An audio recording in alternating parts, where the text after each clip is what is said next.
aujourd'hui l'honneur, en ma qualité de doyen des 113 conseillers régionaux élus dimanche soir, de présider la séance inaugurale de la nouvelle mandature.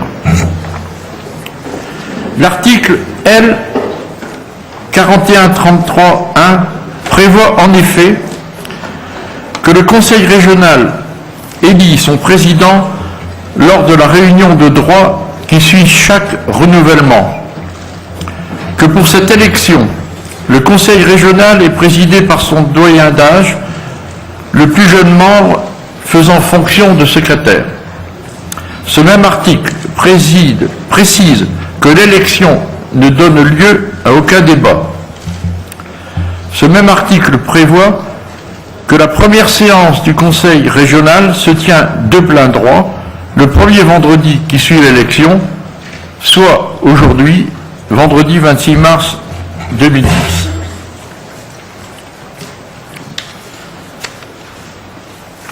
Avant la vérification du quorum par mademoiselle Coquin, je me permets de vous dire quelques mots.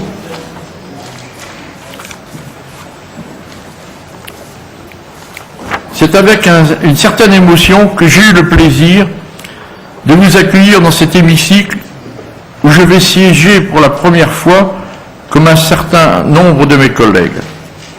À 73 ans, c'est un défi que je vais relever. Cette région du Nord-Pas-de-Calais qui m'a vu naître a perdu des richesses et des travailleurs. Et ces travailleurs sont livrés en pâture à la mondialisation, à l'Europe, à l'ultralibéralisme contre lesquels je me suis toujours opposé depuis le début de mon engagement il y a plus de 25 ans.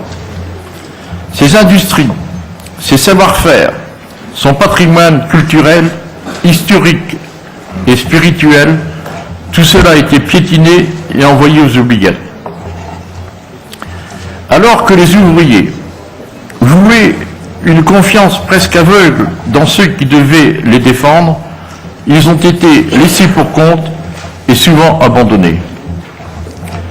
Forestia, Métal Europe et plus récemment Total, autant de symboles de la casse sociale dans notre région. Autant de symboles de la difficulté et de l'impuissance pour l'économie, autant de symboles et de difficultés à prendre conscience des épreuves que traversent nos compatriotes dans notre région. Dans le Nord-Pas-de-Calais, nos concitoyens, il y a 18% qui sont en dessous du seuil de pauvreté. Plus près de chez moi, à Caudry, ou encore à Calais, noyons notre savoir-faire centenaire dans la dentelle, jusqu'à présent inégalé et maintenant écrasé par la concurrence asiatique. La cristallerie d'Arc, elle aussi, pourrait peut-être mettre la clé sous la porte. Une entreprise et son savoir-faire, il faut des dizaines d'années et des dizaines d'années pour les mettre sur pied. Tout cela peut être réduit à néant en quelques jours. Et des familles entières se retrouvent sur le carreau.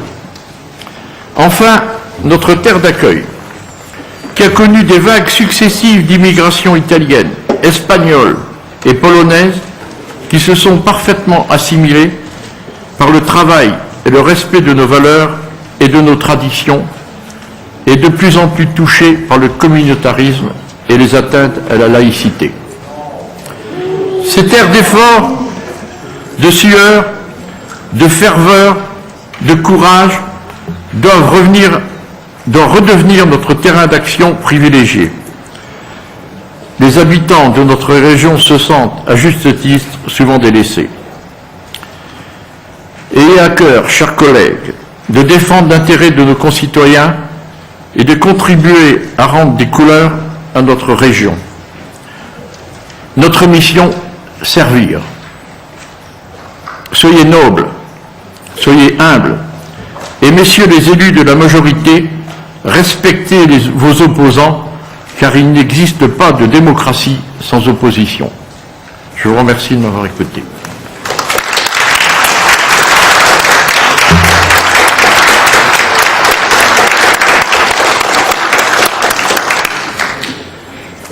Alors, vérification du quorum. Je vous rappelle que compte tenu de l'ordre du jour, le Conseil régional ne peut délibérer que si les 2/3 des membres du Conseil régional sont présents, soit 76 membres. Nous allons vérifier le quorum.